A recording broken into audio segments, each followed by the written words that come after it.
we'll call the Regional School Committee to order. Sorry, I saw April 27th on my revised agenda. Community comments, I don't believe we have any. And we do not have any students this evening, so we will turn over to reports and begin with Mr. Kellett, the middle school. Welcome. Thank you, Ms. Thank you. Behind you over there, you'll have some of our 7th grade artwork, and our students have been exploring the design of element, visual texture, and how it can be used to enhance a piece of art. Here you can see the wide variety of textures students use to help to bring energy and life to their landscape design. Unfortunately, Kai isn't here because we've been quite busy here at the middle school. I have a few things I just wanted to highlight in the report, and then some other things that didn't make it into the report. We had the second weekend of vacation, which is very telling. We had 16 8th graders participate in the Southeastern Massachusetts Science Fair at Rogers College. There's a list of all the projects and the students who participated in the report. We had 2 groups, Rachel Wendell and Izzy Taylor. They received an honorable mention for lactose pills versus chewables. And Arden Caldecott and Audrey Lynn won a 2nd place award for non-toxic pesticide concentration test. And both those groups will be moving on to the state science fair. 2 6th graders, Vivi Goldfisher and Maddie Cronin, had poetry published on the Teen Inks website and received Editor's Choice Awards. And then we're very proud to announce that Ryan Collins and Aislinn Sharp have been selected our NELMS Scholar Leaders and will be recognized at an award banquet on May 16th. This past weekend, under the supervision of Carmel Bergeron, 6 high school students who directed the 3 one-act plays, over 50 of our students participated and presented those 3 shows on Friday evening and Saturday. On Sunday, they hosted a drama festival with 6 other schools participating, including a school from Shanghai, China. Our play was Murder, Actually, and it received a bronze medal. And Arden Caldecott was recognized for her performance. Last Friday, Sandra Samarco had the privilege of taking 10 of our young ladies to the DigiGirls workshop at Microsoft in Burlington. It was a workshop around STEAM, and it included coding, creativity, and collaborative thinking with technology. And because she had nothing to do with her weekend, she organized and hosted a workshop sponsored by Olin College for over 40 students in grades 5 through 8 on Saturday. And they worked on coding chatbots and applications. And she's looking to continue that relationship with Olin. The folks there were, I think, 7 or 8 college students, and they were just fantastic and excited to be here. And it was a great experience. And then finally, we have we've named a new assistant headmaster, Stephen Robleski from Wellesley High School will be joining us. I want to thank the search committee, Beth McCoy, who headed that up, and they put in a lot of time and effort, and we had teachers, parents, and students who gave us feedback on the site visits, and we're very excited to have him joining us as of July 1st. Excellent, very exciting. I know I was really excited to hear that our kids were doing chatbots. I mean, that's really great work. Sandra Samarco deserves a ton of credit for. Awesome. She's joined us for kind of an informal STEAM committee. You know, that's one of our goals to do more STEAM work. But she is already really a leader in this. The fact that she's bringing kids into, which is, I think, the Innovation Center, if it's not connected to it, the Cambridge Innovation Center. This is where a lot of industries moving, and to have our kids have that opportunity, I just think it's fantastic. And then the connection with Olin is just, this is was it someone here on this? Lori, exactly, was able to help us with that. Oh, I didn't do any help. My son goes there, so I just suggested, somebody reach out. It's just they're so close, and it's they're so just great. awesome. And they were fantastic. They came in and they were just so gung-ho and wanting to get things ready before the kids even got here. And they were here before the time they had planned on being here. It was just great. I think there's some interesting things we can learn from Olin. That whole engineering school was developed to totally break the mold of engineering education. Mm-hmm. The foundation got so tired trying to work with established universities, they threw their hands up and took all their grant money back and said, we're just going to create a college from scratch, which they started now, 15 years ago? Mm-hmm. Lori's son is there. He's graduating this year. I believe we had a student attend as a high school student as well. I believe that was, a couple years back. before mine. Yeah, like the first year that they had students. The director of my band, who's a former teacher at Wellesley Middle School, immediately pounced on me after rehearsal last night, and I think has put us on notice about us poaching people from the Wellesley school system. I think they noticed that this first hire was a good one. Came out of their pool, and he had great things to say about all of what the gentleman has done around the drama programs at the high school as well. So again, what he'll be able to offer for our fine arts program, I think is a neat opportunity. Stephen is really a student of literature. He's an incredibly articulate speaker and has had kids compete in national oratory competitions, and it's pretty impressive. So I think he's going to bring a lot of unique perspective to us. And most importantly, I think he will get on board with us in terms of raising our bar, because we are not perfect. We do want to raise our bar. And so I think he's going to be a real asset in that Absolutely. way. It's great. Absolutely. Very excited to have him join us. Thank you. Mr. Smith, on to the high school. All right, thank you, Ms. Graham. Similar to Scott, we're very busy too, and the month of May at the high school is incredibly busy. A lot of different things that are going to be happening this week alone. We have some professional development that's taking place on Friday. We, of course, have our pre-prom and our prom. And we're also really excited because this Friday night and Saturday is the Challenge Success East Coast Conference, the first ever. And we're very fortunate that we are hosting. Friday night, there are two speakers, Dr. Sachs, Brad Sachs, and Dr. Pope, who is the co-founder of Challenge Success, will be coming to speak.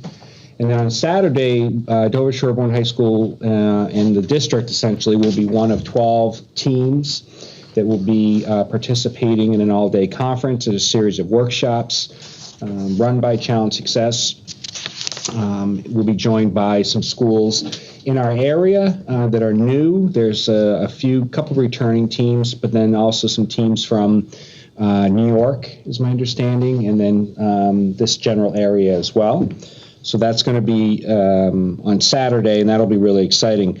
I did receive notification from NEASC. I wanted to update the Regional School Committee that they have scheduled our collaborative conference visit for next October 10th and 11th. The collaborative conference visit is a little bit different. It's a new model that they have with the NEASC accreditation process where we have been working on our self-reflection. We will be submitting that to them by probably July 1st.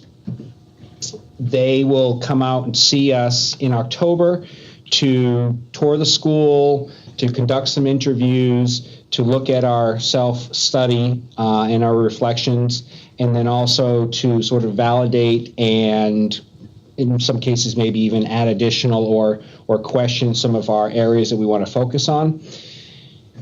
After that 2-day visit, they will then basically validate for us what it is that we need to continue to work on and help us develop our growth plan. And then subsequently, they'll return in 2020 for the actual visit. The visit itself will be traditional like the other visit, but with fewer members and a more streamlined process. The collaborative piece, which we really like, is it helps give us some real direction. So it's not as though we say, okay, we're going to have a self-study, and then, in 2.5 years, this big group comes and we have to do a dog and pony show. Instead, it's going to be working collaboratively with NEASC all through the process. So it's much more focused. We've been working hard, and this Friday our PD is centered on finishing up some of the reports, looking at some of our top priorities. So that will be taking place, and I'll continue to update the Regional School Committee. It's not likely that they will need to necessarily interview members of the Regional School Committee for this visit. They will certainly do it when they have the full visit, but they may ask for some input, and I know that they do want the superintendent to be available, but it's basically an opportunity for them to look at the last time that we went through our accreditation process, to look at this new process, which is more streamlined, and then just confirm what our areas for improvement are going to be. So that's taking place. Happy to report that we have approximately 75 kids who are out on senior project currently. It's one of our higher numbers in the last 3 years. Our numbers have been in the 50s. This year it's in the 70s, which is great. And on May 22nd, I am inviting, and I will have Mrs. LaCivita do a formal invite for all the members of the Regional School Committee. If you'd like to attend any of the senior project presentations, we'd love to have you. Once again, it'll be late afternoon into the early evening. For those of you who've had students go through, you know that it's an excellent opportunity to kind of a capstone to see what kids have been doing, what they've learned, what skills they've been able to take from the classroom, and transfer those into a real-life application and a presentation. So that will be taking place. We are in the midst of some social studies and English interviewing. Social studies is a little bit further ahead. We had the first 2 of our demonstration lessons. We started off with 128 applicants. Of that, we narrowed that down to interviewing 12 candidates. From that, we narrowed it down to 4 people who are coming in, and they are conducting a full period demonstration lesson. We had 2 conducted today. We will have 2 more conducted tomorrow. And we're hoping to, by the end of this week, have a name for consideration for Dr. Keogh. The 2 presentations today were outstanding. They were very, very talented individuals. We're very, very pleased with that pool. English, the same thing. English, those demonstration lessons are going to take place next week. We just finished up the second round of those interviews. And then obviously after the demonstration lessons, they have a meeting with me and the department chair, and we talk and they answer a number of questions. And then subsequently, I will put forward a name. In some cases, it could be 2 names to the superintendent. In other cases, it could be there may be a clear candidate who we would then move forward to Dr. Keogh. So we're in the middle of taking care of that, and I think that's it. Great. Dana, question? Yeah, I just had a quick question. I know that the prom was earlier this year. Yep. Was there any issues around it being SAT weekend? Yeah, so certainly, I think when the advisors, when we looked at that, we didn't have, I don't know if we had that date, but that's certainly something that we looked at. And for next year, we've already avoided that. So lesson learned. In some ways, having the prom with some distance between that and some of the senior events is actually nice because there are so many things happening. But that being said, next year's event will not fall on a SAT weekend. That was a one-time snafu. At least it's not on the AP week. I mean, I guess. Yeah, right. Because bit of a challenge. our APs are beginning next week, Right. over the next couple of weeks. One thing I will say that I am pleased with and am going to continue to make recommendations, I like having the boat cruise the week before, at the end of the week, because what I have found is not only for us older people and the chaperones who attend all these events, but even the kids, I think that night after night after night, they really become kind of burnt out. So by the time graduation comes around, it's like, oh, one more event? And that's supposed to be the highlight. So having that dinner dance boat cruise on a Thursday is great because then it gives them something to look forward to at the tail end of that week after their exams. And then we go into the next week where they have the community event, a baccalaureate, senior awards, and then graduation, and it's just more manageable. Makes sense.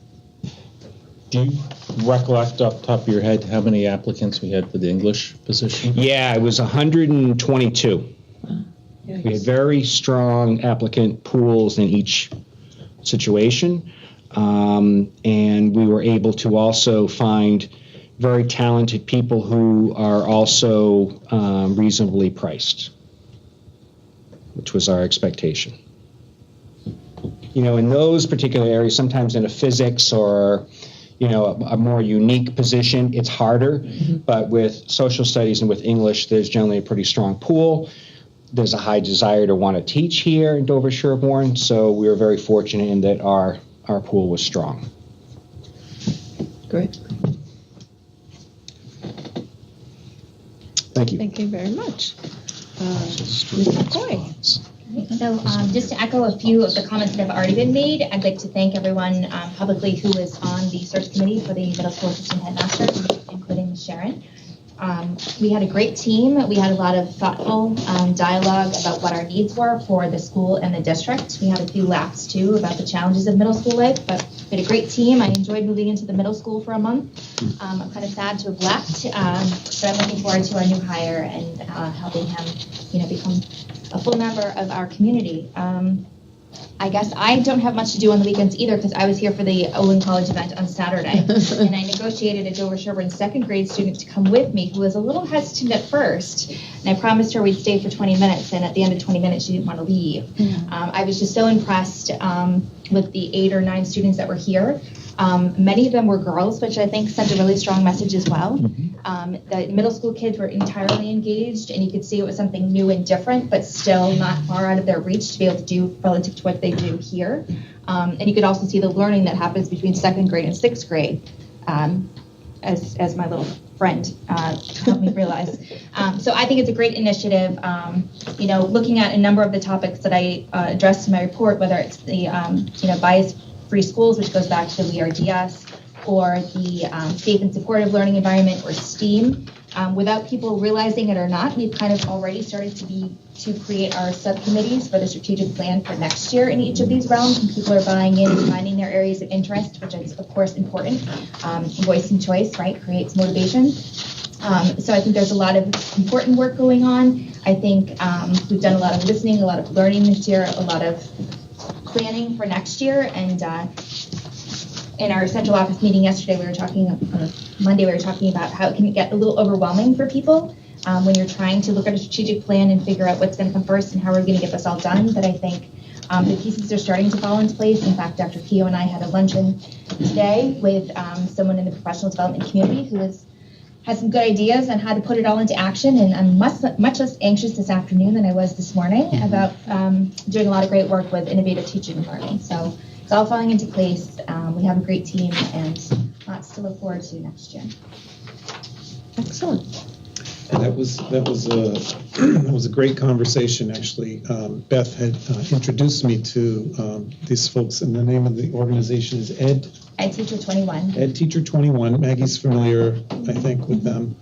But the conversation was mostly around our work on kind of articulating and defining the portrait of the 21st century graduate. And, you know, along those lines, we have, we talk about the Academic Excellence Committee, and I love the Academic Excellence Committee idea, but when we think about the portrait of the graduate, it's not just academic.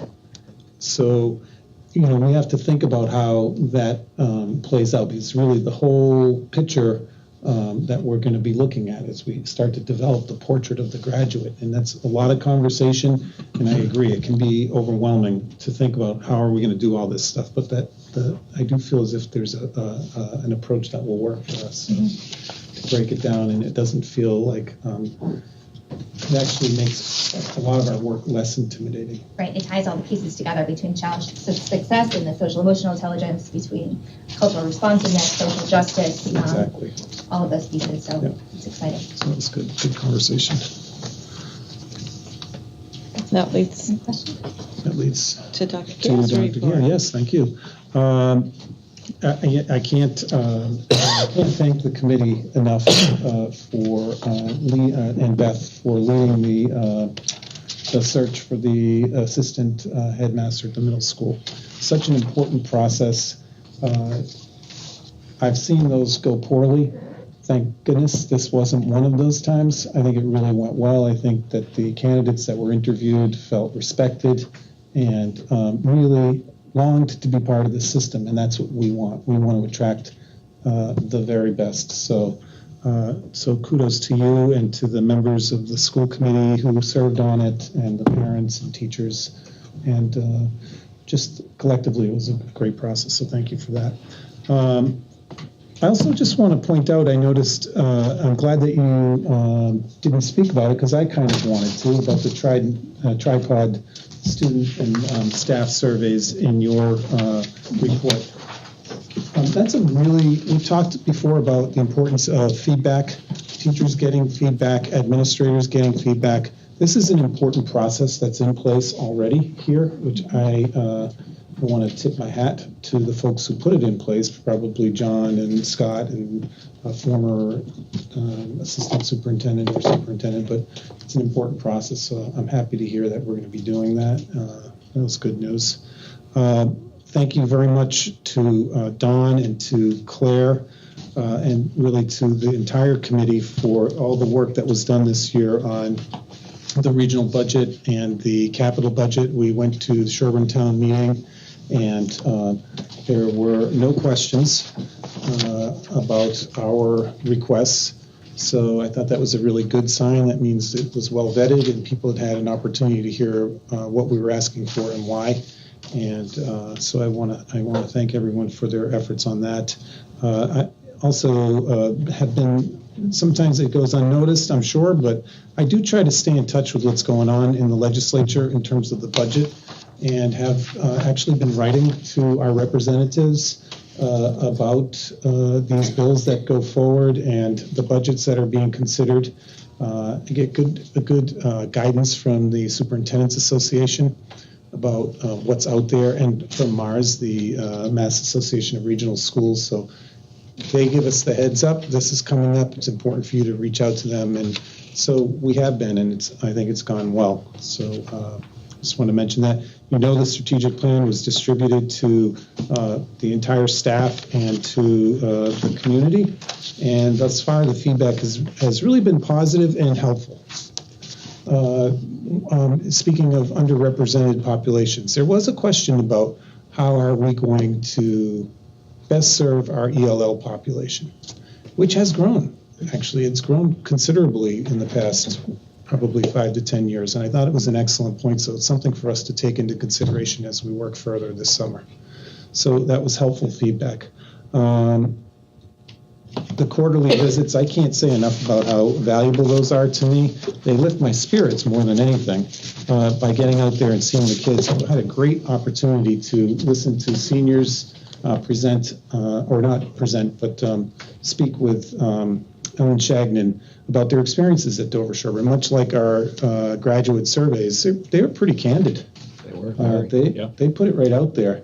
And the questions were excellent. They were deep, and hopefully we use that feedback to shape our practices. And so that was a really positive thing. So I appreciate that, and some great stuff going on here. I've had a blast visiting the schools and seeing some of these events. In fact, we were at a track meet when the record was broken for the mile, which was amazing. Eric Linden came around the corner and down the home stretch, and the crowd was really just going crazy. They were just having a blast.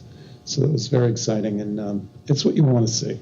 It's what it's all about. I don't know how many kids were out there for that event, but we had a lot of participation, and that's just fantastic. It's a big team. 2 records were broken. Unfortunately, the way I think about that is that we have to pay to have the board Somebody's fixed. got to get up there and paint the board. like, oh my God, we just paid for that, didn't we? Right, it was the 4 is the by problem. something. The long jump. Long jump. Long jump. Oh, okay. Yeah, Spencer Robbins. Yeah. Excellent. Well, kudos to. 21. Oh, and the And relay. I was going to say the relay broke the record too. That was a long-standing record. A lot of black. That's money well spent. I know, exactly. No, I agree. Congratulations to That's all boosting. the athletes and their coaches. Great stuff. So among our seniors, for either of you, anything surprising come up? I mean, I'm sure there's common themes that you get from year to year. Hopefully parking's finally off of that, given the work we did. I'd like to hear that. You don't hear that as often. Yeah. Yeah, it is, and I told Andrew in advance, and I said, you're welcome to sit in, and he said, oh, well, that, skew what they'll say, and I said, no, our kids are pretty confident, and we tell them that, this is good feedback. This is a process that we want to hear that feedback because it can really help shape us. I think it's also just good for them to hear amongst their peers. So things that surprise, very interesting. We ask a number of guidance questions about guidance services and all of that, and it's so interesting. We conduct these seminars, and one senior lunch, the seminars, the kids will say, the junior ones were great. I didn't need the senior ones. And then the next day, so Ellen and I start taking notes. I'm like, all right, Ellen, we need to come up with a game plan for next, and then it'll be just the opposite. Okay, so then, but what we are able to do is sift through, and what we're learning is kids are obviously at different places in the college application process, sometimes depending if they're an athlete and they've already committed, or they're applying early, or, there's a number of different factors. So what we've learned is we've got to create flexible programming for our kids because they also value their DRs and their free time and, their commitment. So I think that initially was surprising because, we were kind of all over the place. We thought for sure we had this. I think that another thing that's quite interesting is most of them, occasionally we'll hear that they'll say, it'd be nice if the juniors had open campus, that type of thing. But the majority of kids will turn around and say, yeah, but then there's not really a senior privilege, and really shouldn't that be so? They almost parent themselves within the group, and it's not that they're putting down another child's comments, but they kind of rationalize it, and the kid will say, yeah, I guess that's true. Yeah, as a junior, maybe I wasn't quite ready for that. And I said, listen, some of our students would be, but we feel like as a senior, there are not a lot of privileges that we can give you because of the structure of our schedule. So we do feel like that's something that you have earned. Certainly we've learned from the application process that things are highly accelerated now. So even 5-8 years ago, it was much later in terms of applications. We're just seeing so many more early action, early decision. And then, we talk about the sense of community. And in some ways, the kids will say, we'd love to have more school spirit. But then they say, but we also understand, too, that we're all doing so many different things. It's kind of just the nature of our culture, of who we are. Like, we're a highly engaged student body who does a lot of things. So we don't necessarily have a lot of time to go to support other students in events because we are participating in them, too. And that's the struggle that we have. Ellen and I talk about this all the time, and Ann and Jeff, and we try to figure, okay, what if we threw this in? But then there's always other competing interests. So I think that for us, those were, some of the interesting things. We asked questions about, what classes did you find were most beneficial and why? And kids unilaterally, across the board, unanimously will say, students, teachers that not only challenged us, but also had the flexibility of understanding us as humans and not just academic robots, because there's a sense, that obviously we have smart kids. We know that. But our kids are also saying that the greatest experiences for them were also the ones where they had other experiences that maybe went beyond just the academic content, and it was the engagement. That may have been the most meaningful part of the conversation with the kids for me, was they really started to hone in without a lot of probing on what's worked best for them, and which teaching styles. We stay away from getting into names. That's really not productive. But which teaching styles, which approaches seem to work best for them. But I was impressed that the kids were able to actually to kind of articulate that they don't like to disappoint. Yeah. They don't like to disappoint the teachers who they really, really respect. So they'll go the extra mile, and it doesn't even feel like they're working, because they're always amazed. They get to the end of it's time for a test, and they're like, oh my God, I haven't really prepped for the test. And then they get the test, and it's like, it all connects for them. It makes sense because they've had these meaningful conversations. Sure. But there's an important piece of connecting with the teacher, and then also that relationship is so strong they don't want to disappoint them. And I found that surprising that they could zero in on that. And again, as always, really impressive. These kids are super bright and super insightful. So I think it's a great exercise. Yeah, it's a good process, and they're super respectful, and it's funny, and I feel like we have some pizza and some salad and some waters and cookies, but they're profusely thanking us, and we're the ones who are thanking you, because not only have I had the experience of working with you, but you're giving us good, honest feedback, things that we can use to make a difference. I wasn't surprised that they thought lunch was short. Yep. But I thought it was also, again, insightful about how they move through the lunchroom, which is something we've talked about, and that's one of our challenges with this particular facility. It really is. We have to take that into consideration. If we're only going to give them a short period of time, are we really, tying their hands if they can't get through the lines quickly? So it's one of our challenges. It's good, though. Excellent. That's it for me. Are there any recognition events planned for Mr. Potts? Yes. Okay. Yes. So there will pass be. that off to a recent graduate. Oh yeah, Would like absolutely. to, Yes, I'm yes, sure, we will. In fact, our schedule, because I think he was one of those teachers that connected, That at least made with that my impact. daughter, in a way that was profound and got her to dig deeper. Yep, absolutely. And I know as a parent of my own children who had teachers that did that, that means the world to you, because you feel like your child reached their potential with that teacher, or, strove for it. Yes, Teacher Appreciation Assembly is open to our students, and a lot of times we will have the recent alumni will return, and I'll make sure that something is put out to all regional school committee members, and the Shagny can actually put it out through the alumni piece, and that all of our students are welcome to attend that. It's very nice. We have 2 teachers retiring, and then we also honor some people that may have had a child, or some major accomplishment in their life, or something may take place, and those are generally really, really nice. And we've actually had students come back for those events, and I think that the teachers are really touched by that, taking the time to stop in and to see them.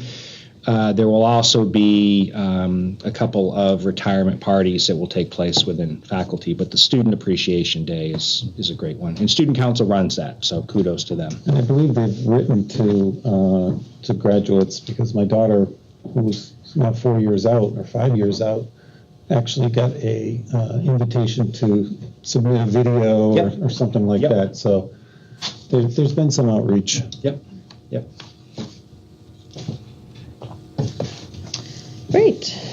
All right, and now we will turn over to Ms. Vittori. Segue into financials. And smarter. This is actually the happy time right now, because we can really concentrate on fiscal year 18. So much of fiscal year 18 gets lost with trying to wrap up fiscal year 17, and then you jump right into the budget for fiscal year 19. So it's refreshing to have this little window right now that we can really just focus on fiscal year 18. So we are starting to do our annual projections, and so you're seeing your first cut here with your financial statements as of April 30th. As I know, there's no new revenue variances to report.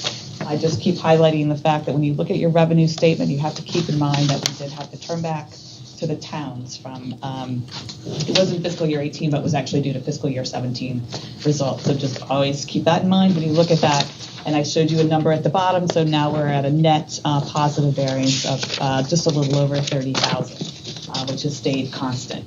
On salaries, we're still just projecting a positive variance of $45,000 with, if you look at your statement of appropriations, you'll still see more than that in the budget remaining, but big chunks of that are in our custodial overtime and also our substitute line items.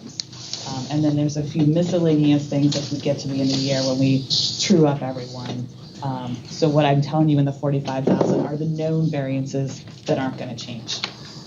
So do we tend to have like lots of custodial overage, like around graduation or around those events? And so we know that's coming. It's just we know we're going to spend the rest of that, and right now there's about 9,800. So there is, that's a little bit of a backlog of when that time comes through to get charged. But our expectation is that we will use the majority of that. But there is still some of that could fall out to be the positive variance, but we don't try to predict that at this juncture. That makes sense. Yeah.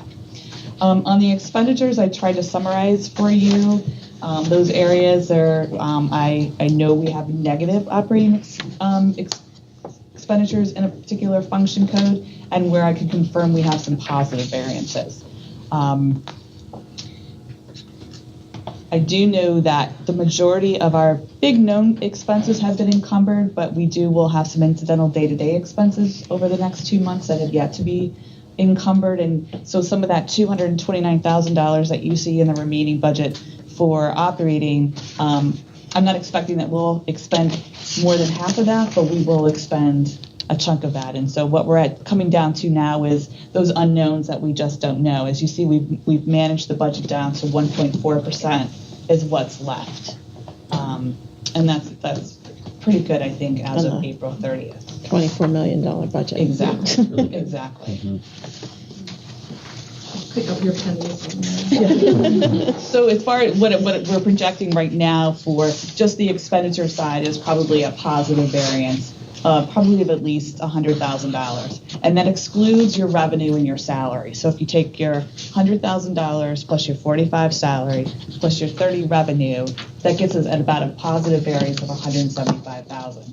Remember that we've earmarked, we almost knew most of those numbers when we built the fiscal year 19 budget, and we said we were going to use 150 of that to balance the budget. So we really only are talking about, when we talk about what we have potentially left to do something with right now, 25,000. But I know there will be more forthcoming. But I think that's pretty good right now. I've secured that we have the 150. That number hasn't really changed since when we built the budget. And now it's just the unknowns that are going to start filtering through as we finish the year. I gave you a little bit of information about healthcare costs, only because it shows you sort of the volatility that we see in projecting this, because we have had a lot of activity. I tried to summarize for you how many changes we've had both in the active population and the retiree population, but also to being able to go back and look at it in detail. What we realized is that we did not really have to use much of our $50,000 reserve this year because of all the different changes that took place. Almost netted out to zero. So our changes in actives and retirees was within $5,000 net. So that's all we really had to use of the $50,000 placement reserve, which I actually will say I was pleasantly surprised, because knowing all the changes we had, I didn't anticipate that we would almost net out. And we literally have changes every month. So that is just where it's really hard to totally predict this, but it is very helpful that we've been tracking it now, so that we can sort of estimate what's going to happen. Is that many changes is that something that sort of where healthcare is going, that's going to be lots of changes? Well, the interesting thing is that the changes in the healthcare environment, did dictate some of our changes. As I told you, we've had some people who have working spouses and their employers have changed such that we've picked some people up. The other phenomenon that we're seeing right now is that we're hiring a lot of younger people, and when they turn 26, they come onto our insurance. And that's been a phenomenon that I don't think I saw happening last year.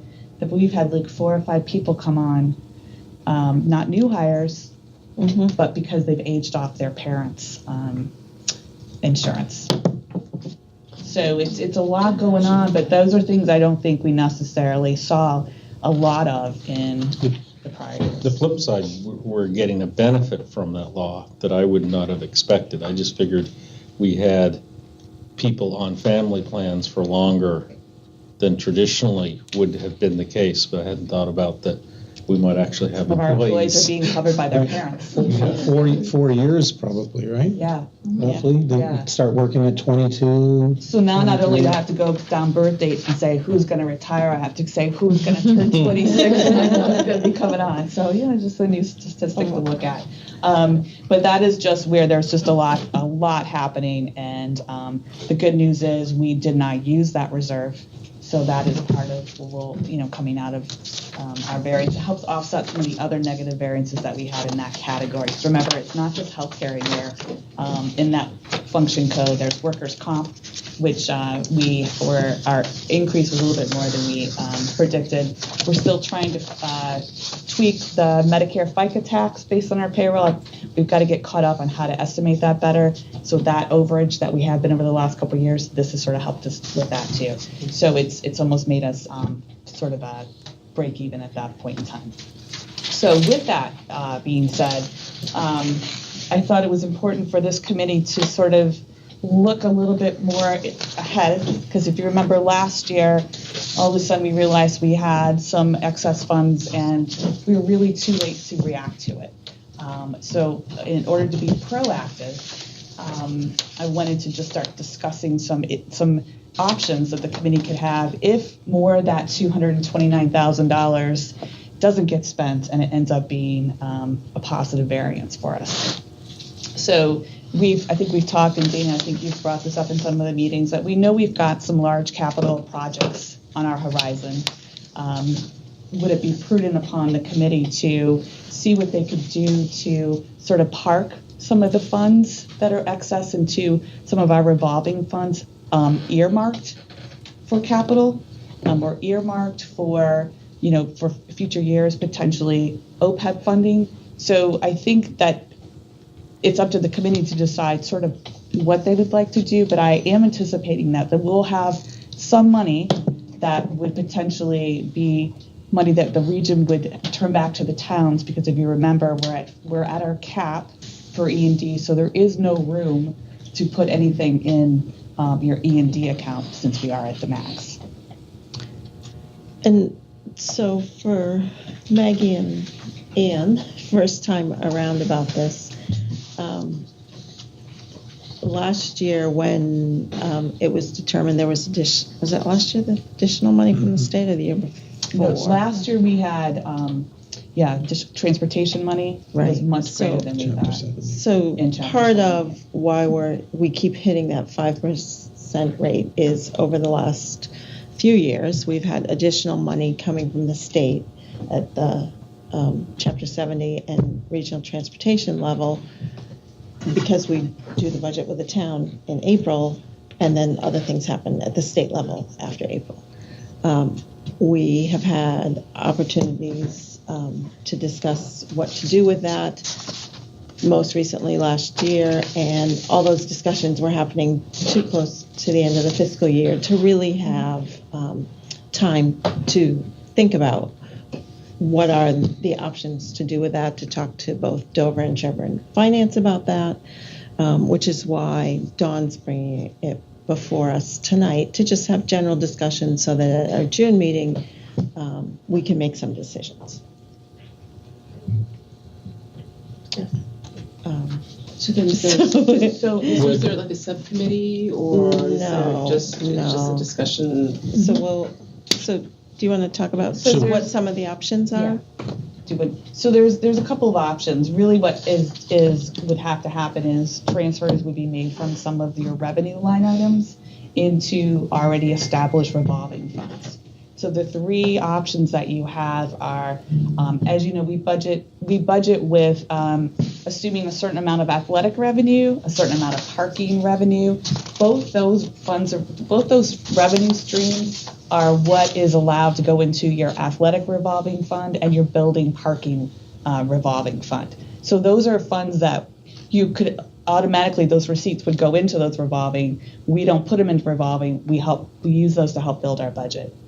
So those amounts could be transferred into their respective revolving funds if that was a way to park some of the money.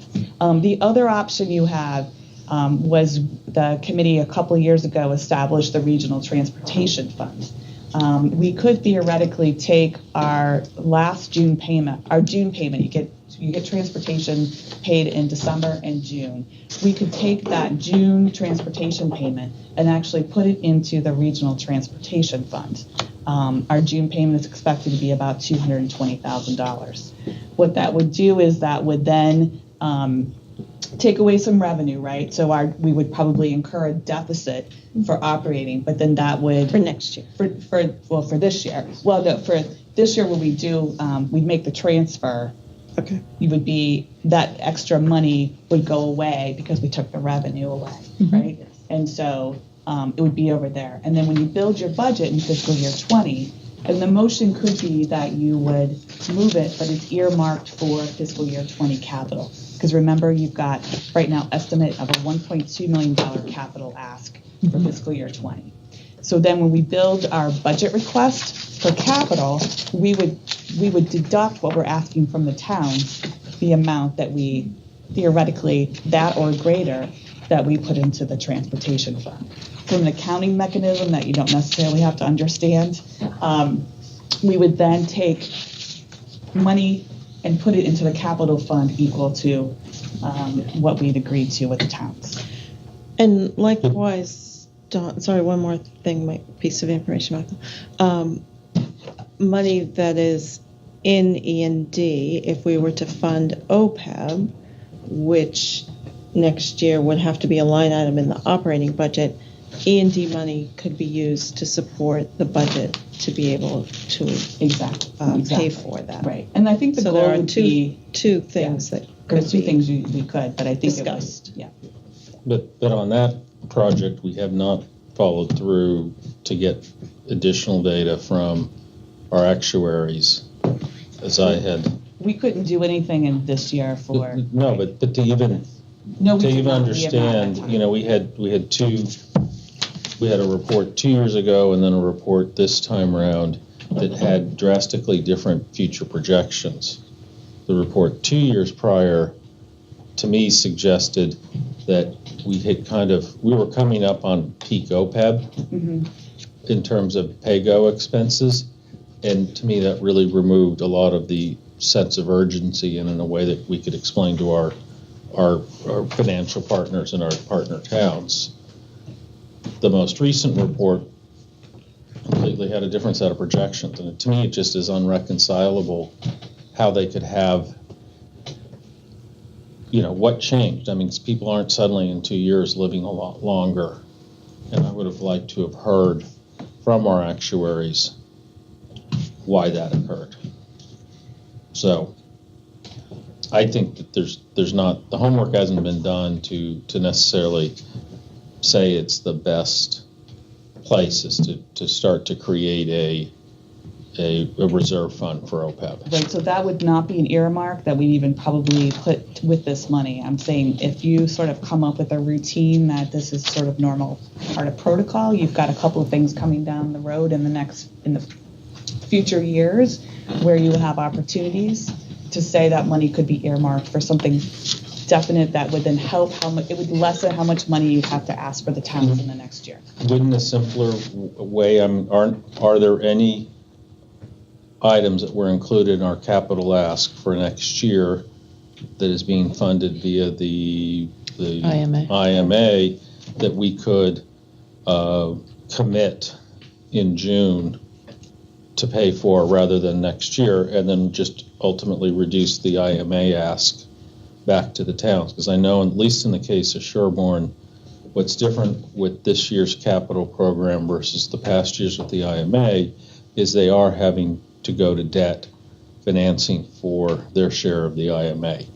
And that would reduce here and now what they have to go out and borrow rather than put it off to someday and offset a future capital expenditure. Right, I think the thought process on that is the IMA has already been signed with agreed upon amounts, and I'm not sure how you would necessarily Lower that. Yeah.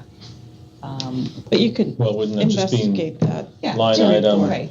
Line item. You can go Yeah, to I mean, it's a Rick. bulk ask. Yeah. Line item 3 ended up coming in at 0 because we paid She can- for it. Yeah, Talk to Rick Manley. we Out can of look this at we year's. can look at that as an option. I did, That's a Rick consult Manley with question. our treasurer on different options, and so these are the things that we discussed. I don't think we thought looking at what had already sort of been approved to be on the table, but we can definitely. But you're right, Michael. It's, I mean, since they are going out to debt and there's service costs, Right. it doesn't make sense to go out and borrow here and park the We can money use there it. at Current year still rather than- 0.3%. Right, ideally it matches the It's the same. dollars with the timing is better matched. And the money is there's money. Right. There are asks, so you can match the money with the ask this year as opposed to a future ask. Right. So in theory, it makes sense if it can be done. Right. Yeah, I can definitely look into that and see if that's what we'd have to do to undo or alleviate that, because all that money is then assessed and collected immediately in the new fiscal year. Well, and that's it. But if we- This is the other part that. so we need to investigate. But I would also engage Rick Manley in the conversation that this is the first time we aren't using free cash from both towns to finance. I think the So, very This is first time year, no, Sherborn. they free cashed it. Really? Since So- the IMA fund. So the question is if they have to go out and borrow the money, how do we minimize what is borrowed if it's, do we have to Is there pull a the way? The dollars question in is, until we is have there a way hard for us bids or some of to those minimize things? that? Because, again, I think there's got to be some complications to Yeah. the debts here, and then suddenly we Yep. kick back 20,000 in 3 years. What's the mechanism of that piece? Yep. Okay. Good question. Dana? Do you, is there a sense of, or have you socialized this with the towns at all? Any sense of, would there be, George, I should towns say, are here. would there be positive reception to that? A very, very preliminary discussion occurred with Sherborn. Dover was unable to attend that meeting, so Okay. I don't want to get before the horse, I'm Don't just wanna- curious. get there until we. Yeah, I think it was also we didn't know 100% what the We really wanted you to have the what opportunity committee to have the wanted, first how they wanted to opinion. proceed. But I think it's just trying to, as we try to budget smarter and spend smarter, I feel like there's a greater incentive if we can say, well, if we do a good job, and we want to help both towns, but can that money just not then be applied to a known expense Right. that we're going to have, which alleviates a little bit of what you have to go ask for, but then just lets you manage the resources a little bit. So, Michael, the other way, I guess, to think about that is so if it happened all in 1 year, it's an ideal match. But if logistically it can't happen, but if it's the year after it, that might be, in advance that you're not asking for Yeah, 1.2, you're asking 1.2. You're asking for 1.2 memories. minus whatever we have. As long as I guess I do not have fond memories of the parking dollars into the RTRF. Well, because it And I was just there think with I'm no- just saying no that mission. I totally just understand caution. that. So can I just say related to that, Michael, that as it's been preliminary discussions, I would ask of the regional school committee that whatever our motion is, it's very clear the intent that we have at the time of that motion in June, that there's agreement on all sides, that it's in a document that come spring when we're putting the budgets together to bring before the town and we're having financial discussions, it's there as a reference. It's there the following June when we decide, what do we have to do again that next year. I don't think any of us want to be in that place we were 2 years ago. Right. And there's always the option of replaying what we did this last year, which is Returning the money. Right. a reduction in Right. next year's assessments. Makes sense to me. Megan, do you have a question? Yes, when we started with IMA's inter-municipality agreement, like you kind of lost me, but you don't need to explain. Okay, we it can all do to that me here in offline. this meeting. Yeah. We can. If we do park the money and earmark it for a future capital purchase that you put on the table, do we have to name the future capital purchase? Ought we name the capital purchase? It's up Or to it's you. I mean, irrelevant? there's a rather large one for fiscal year Yes, 20. I'm looking at it. Yeah. Yes. Right. And so that would just be, a dent in that ask, but it would That's the at least roof help. part of it. That's 2 years of roof and then the Yeah. fields. So Yeah. 3 big Yes. ones. Right. So, all right. I not understanding this other proposal, which I want to understand better, but I am philosophically in agreement with the idea of the parking, assuming that we sort of specifically name an earmark and don't just can't Right, stay and in the world. I don't think if we didn't have like a large request for fiscal year 20, this might be a different discussion, but I think we see it as a way to lessen the request, the outward public request for capital for the region, because we've been able to smartly save some money in previous years that we can directly apply to that request. So 2020 is approximately $1 million, roughly. Like it's the researched numbers, but yeah, it's like 1.2 million. So, 1.2. and hopefully this is okay, but I'd like to ask a question of Dover Let warrant. me know the question. Okay, so the question would be, in the event that our ask goes up to $600,000 to the town of Dover, is that one that they would still be inclined to pay for out of free cash rather than bonding? I don't think they should answer that right now. I don't think they know the answer. Brooke, you can speak for Don't know the Dover. answer, but typically that's the direction, that's the route that we've traveled in the past. But again, we're going from down here suddenly up to here. And so at least I would encourage early on in the capital process, because if in the end both towns are ultimately still going to want to go out and bond the region's piece, then maybe it makes sense that it stay back at the region. Well, that's and what I bond was it going to there. say, Michael. That's the There'll part. be- okay, That's the yeah. part that Then where I'm getting at. Next year's as capital well. committee will have those discussions That'll lower our about own whatever costs. the total is with both towns to figure out, in this instance, does it come back to the region? There's a lot fund to and simplify assess. the administration of it a lot if it's going to be. And I can add The too debt that we've staying already, we know we could be eligible for some MSBA funding on the larger piece too, so that could change that dynamic too. So there's a lot of things going, but I think we're trying to just soften the request a little bit on some large items, and Thank you, Amy. it's a way to say, just sort of versus giving back a little bit. I mean, we're not talking about huge amounts of money. This is less than 1% of our budget back to the towns, then to go back to ask for money, just, I don't know. It just seems like it makes sense to And try to encourages manage us to save. It as definitely well. encourages us to do whatever we can, because then we know that money can go back for something that we desire in the capital world. So Weird. So I would like to suggest that with the administration, we continue to have our discussions with our friendly finance liaisons and do the additional work with bond counsel and our treasurer and bring all that information together in June for further discussion and decision. Perfect.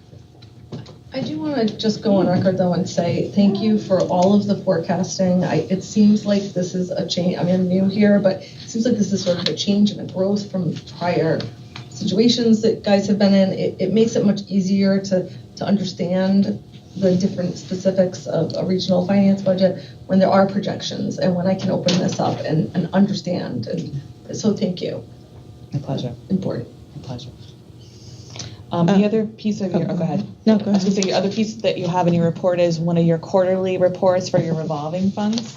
And so it's, with the detail of what makes up the gift fund, I will say that I've been working with John and maybe a little bit of Scott and some of the other high school staff of some of these older gifts that are out there to sort of say, hey, you've got some money, and funny enough, John just reached out because the fine arts group is looking at wireless microphones because they need to replace their old ones. Well, what do you know? We've Perfect. got money left over from 2011.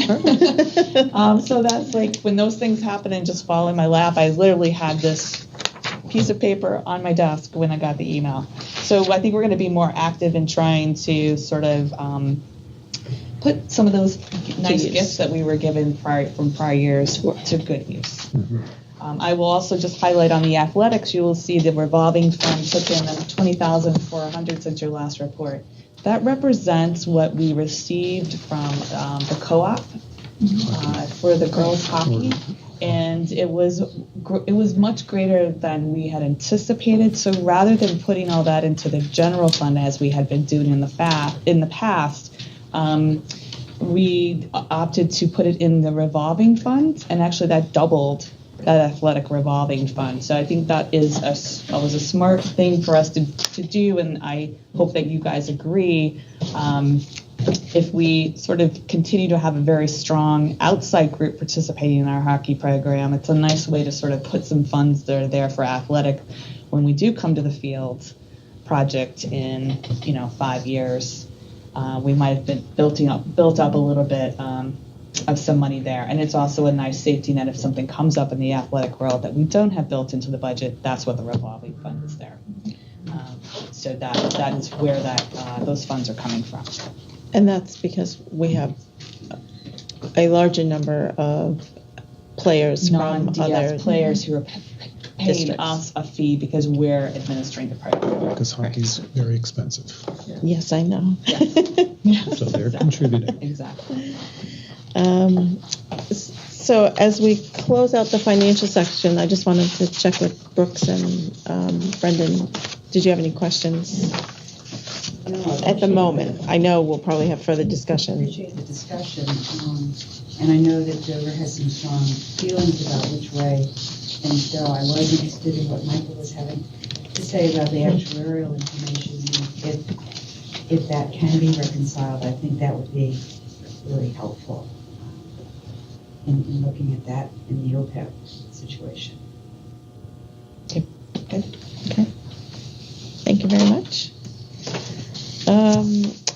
As we know, Ms. Smith is not with us tonight. Something very unexpectedly occurred, and we will be able to discuss her report with her at our June meeting.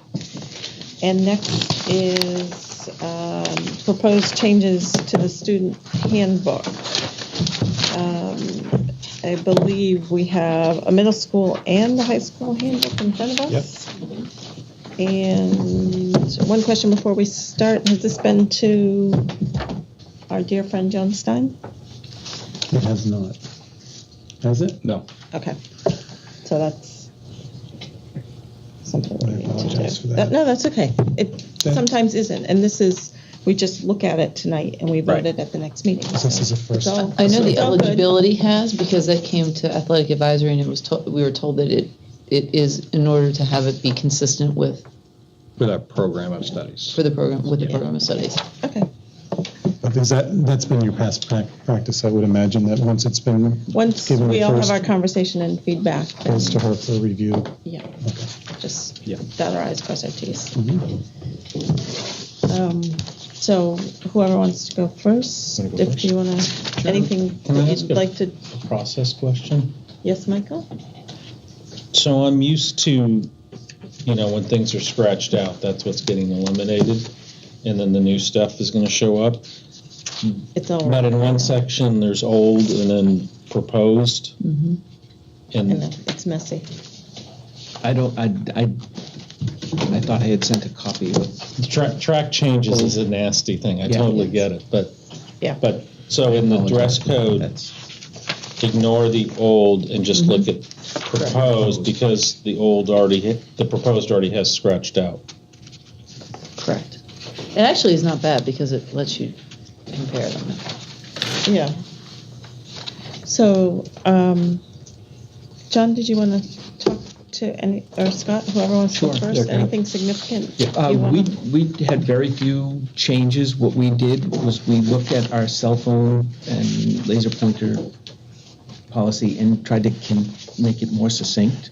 So it specifies the start time and end time for the day. I think it's much more user-friendly in the new version. The dress code is very similar. It's much more, it's condensed, but I think it covers what we want in the dress code. And it also mentions in there it's a partnership with the parents for appropriate dress, which I think is very important. And in our tobacco policy, we now include in there, we changed it to be consistent with what the high school has, and we included in there juuling and vaping. And then the other was just lost and found. Yeah. Just clarifying where they could find belongings. I really appreciated adding the partnership with the parents. I thought that was really good, and I think it'd be really helpful. Dana? One small thing on the cell phones. Yes. I don't know if you want to clarify that kind of. I assume that the word unapproved use meant not BYOD, because since some kids might be using phones. Not in the middle school. Not in the middle school. Okay. Then so that's good. Thank you for clarifying. As a parent, I might suggest rethinking the 2:15 to the fact that it now says 2:30, because I know to try and get in touch with kids in that critical 5 or 10 minutes after school, when you don't know which bus they're going home on, it might be beneficial to just have it end at 2:15. And school's over at 2:50. Yep. Right, or whenever school is actually when the bell rings.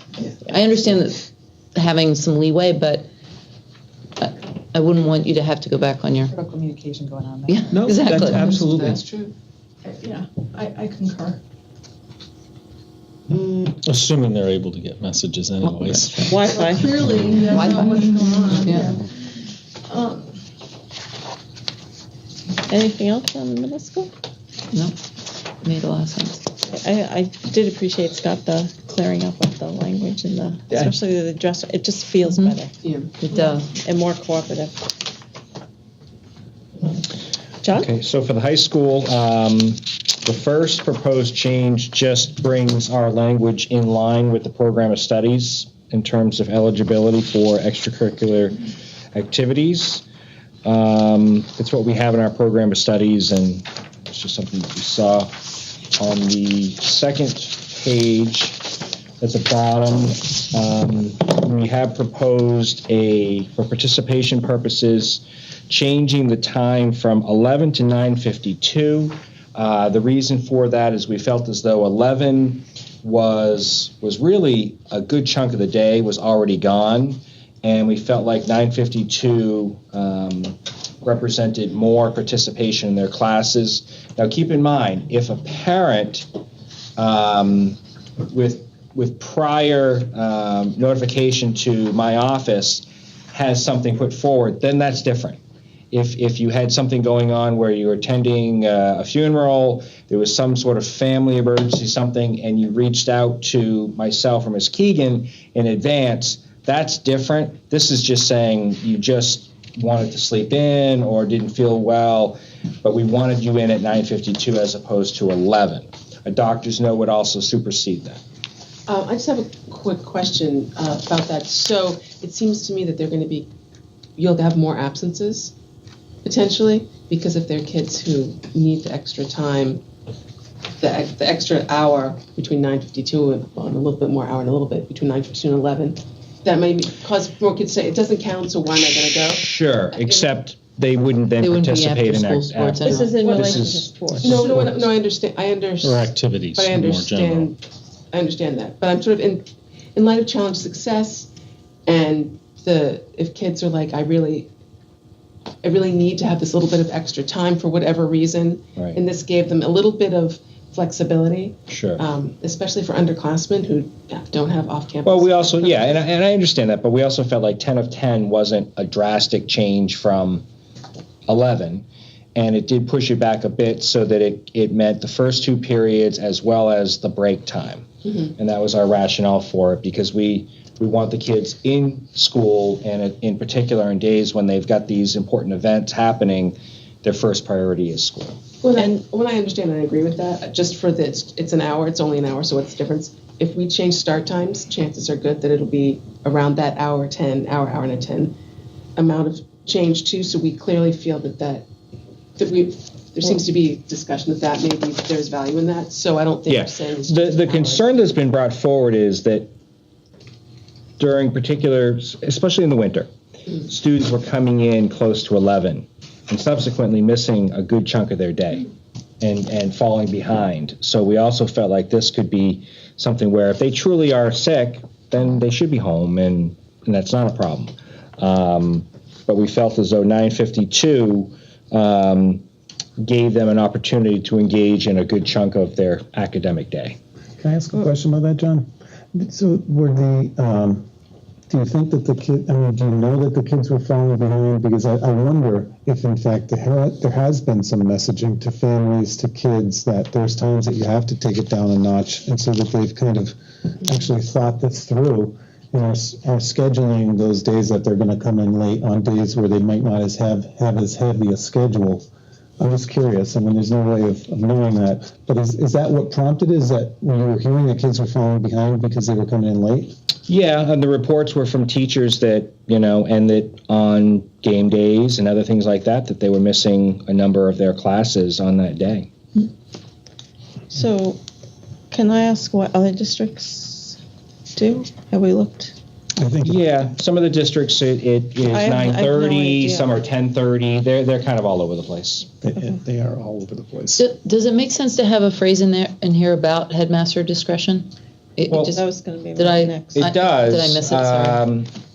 It says it in the Without the written absent on permission of Friday, a doctor, headmaster, or assistant. but that's for if they've been absent on Friday. Yep. Right. I just meant for the Yeah, we could add pull it up a something. level. I mean, just to give headmaster discretion, to make it clear that you have the discretion. Sure, which we do as a practice anyways. But yeah, we can do that. It just might get people from overreacting to this. To Yeah, their, no, I think that really helps, because there are definitely people who would not think to call. It's like, this is what it says, this is what the rule is. The rule followers, right. The rule I just right, want to the say, rule followers. you have to be there by 9:52 or. So, for some kids it means, so you're sick, I'm still sending you to school.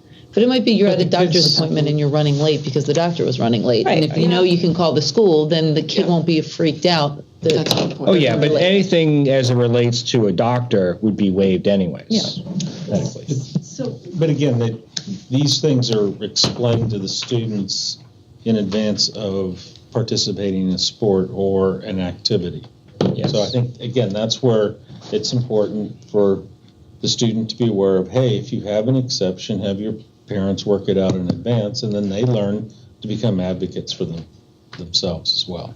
Maggie, did you have a question? Well, I Or just thought? want to say I philosophically actually support this change, because I do think we're talking specifically, we're not talking just about kids needing to take a day off here or there and plan on that time, which they still can do in all of this with this change.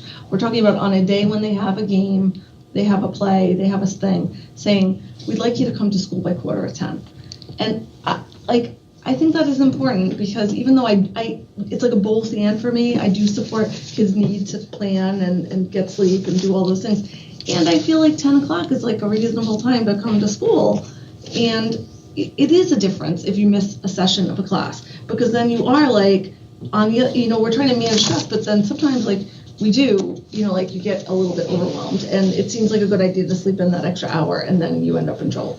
I appreciate having the headmaster thing, because I think if, say, the next period is a study, and your kid is really, I would hope that they would call, mom would call and say, they have a DR that period. Sure. Would you, and that you guys would be flexible. We would. with that. Absolutely, we would. Because a lot of kids there are a lot of kids that kind of ride the edge of that, and I would like to see them in school. Well, I know from past experience, it's very frustrating for teachers to have kids who roll in at 11 o'clock, but they can make the big game. Right. They weren't feeling well, but they're fine with the big game. I think it's just one of those pinch points that frustrates people. And I think it frustrates their teammates sometimes, because they'll say, I came for the whole day, and I have to sit on the bench, and this person rolled in at 11 o'clock and gets credit for the full day. And again, our message has got to be that first and foremost, you're here to learn, and all of these other things are enhancements to what you're here to accomplish. But those can't get in the way of the core learning objective. Which I But think sometimes those other things, Michael, are what get them here in the first place. So. That's true as well, there is that, but there's also the kids who abuse it, and then the kids who use it when they really need it. And so, and I understand that now, in theory, you could call and make a case.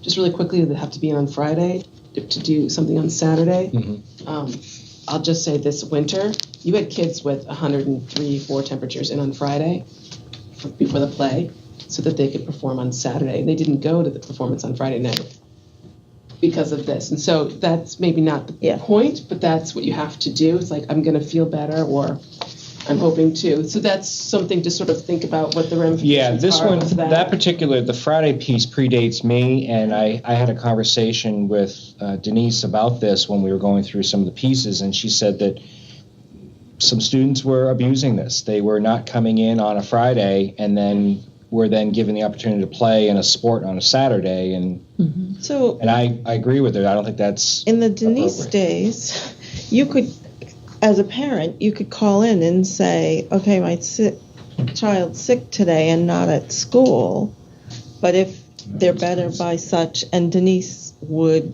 vet that and go, okay, you can play tomorrow if, the 24-hour bug is over or whatever. It's just a lot on the principal to have to make those determinations. Right, but the hard and fast rule. Do we have much? But once again, we're also then we're creating the rule because of the rule to prevent the rule breakers from breaking the rule, rather than addressing the people who are trying to follow the rule. Well, right. Well, you end up hurting the people who are trying to follow the rule, but you're not addressing necessarily the issue, which are the rule breakers. Mm-hmm. Well, and it says you can be out on Friday and have permission from the headmaster. which every year I deal with a number of those cases, and Written permission of a Yeah. doctor. So there are much You just have to- athletics on So you a have to Saturday know other than them. playoffs?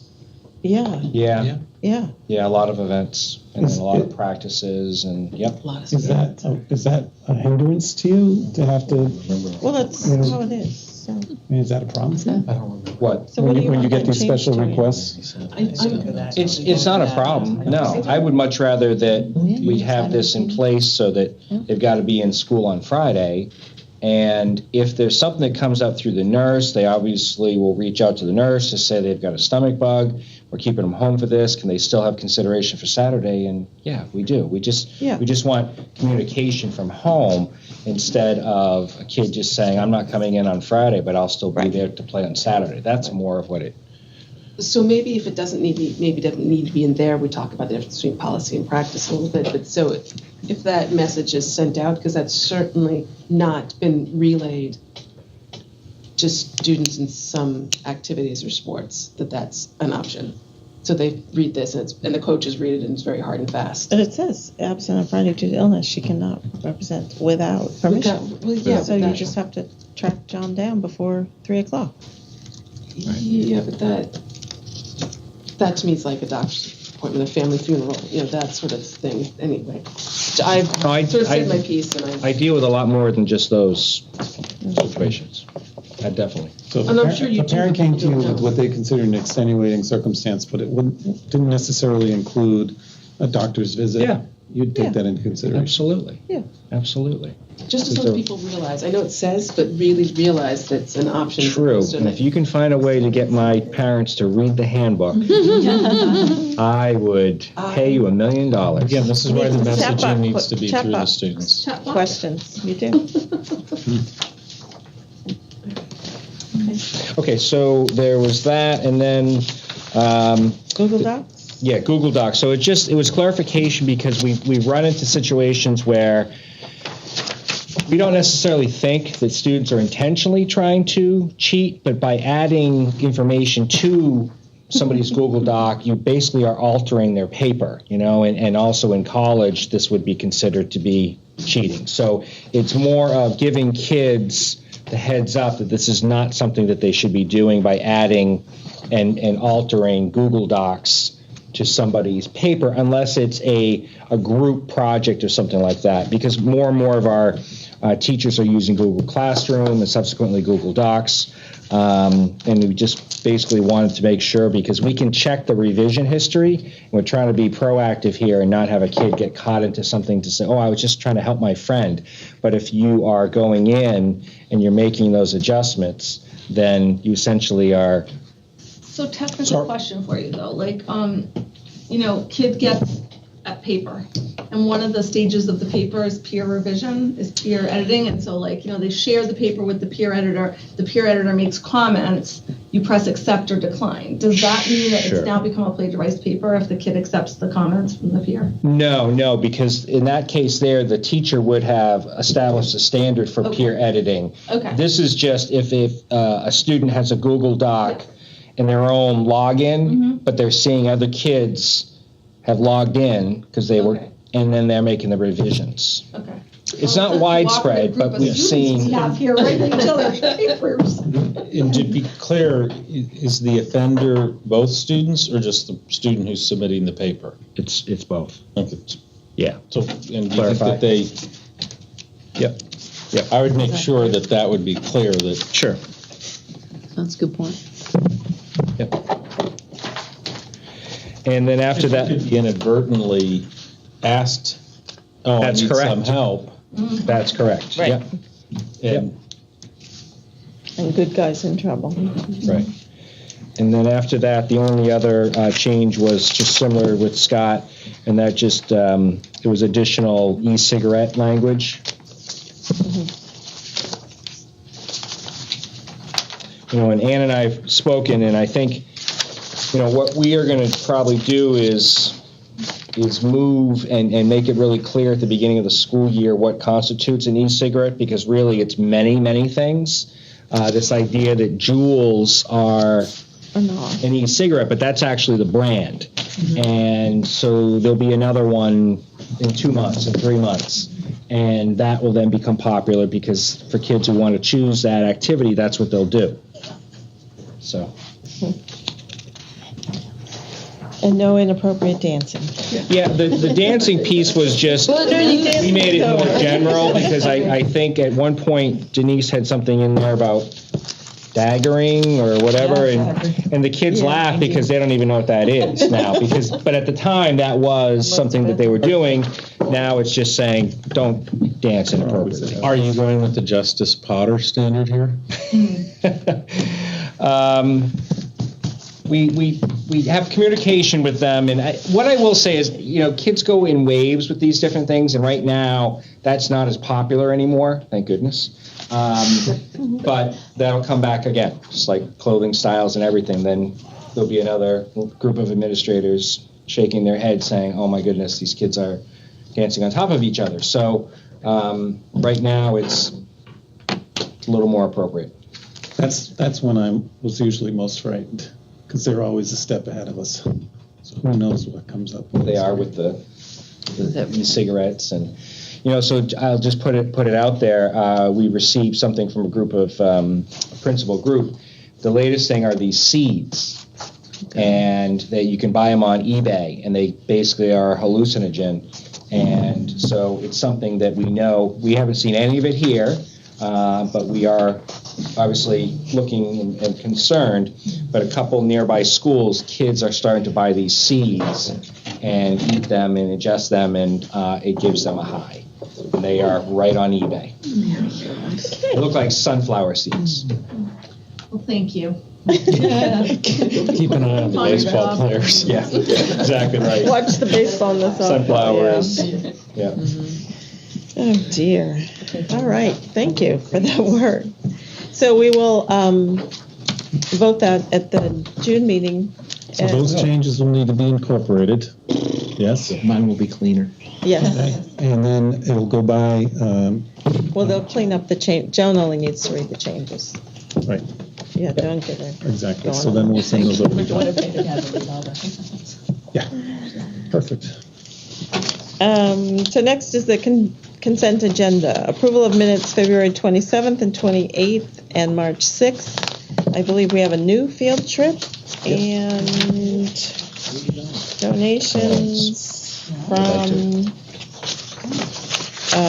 baseball, I believe. Yes, baseball. Yep.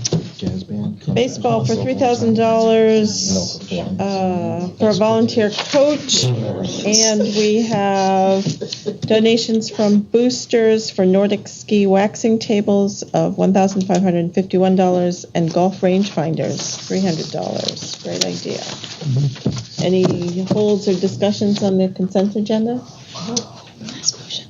I'll make the motion to accept the consent agenda. Thank you very much, Michael. Do we have a second? Michael? Second. Dana? Those in favor?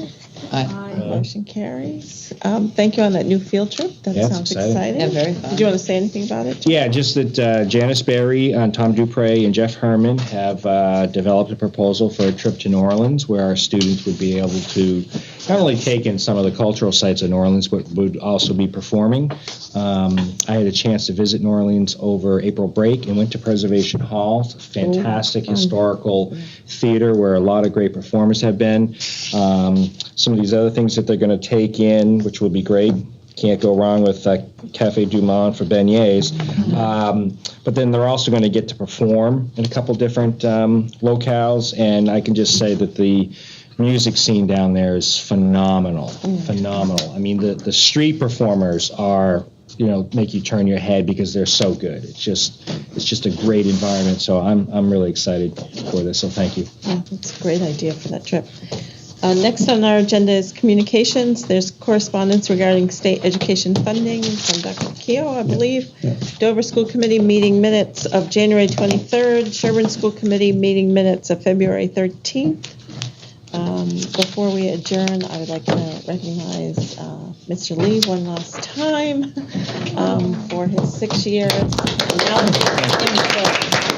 Thank you, Michael. You will be missed. All my prepared remarks kind of sped out in a prior meeting, but we'll go. We expect to see you in the seats at some about point. But I think on behalf of all of us, we thank you for your time in the 6 years. And especially the kids.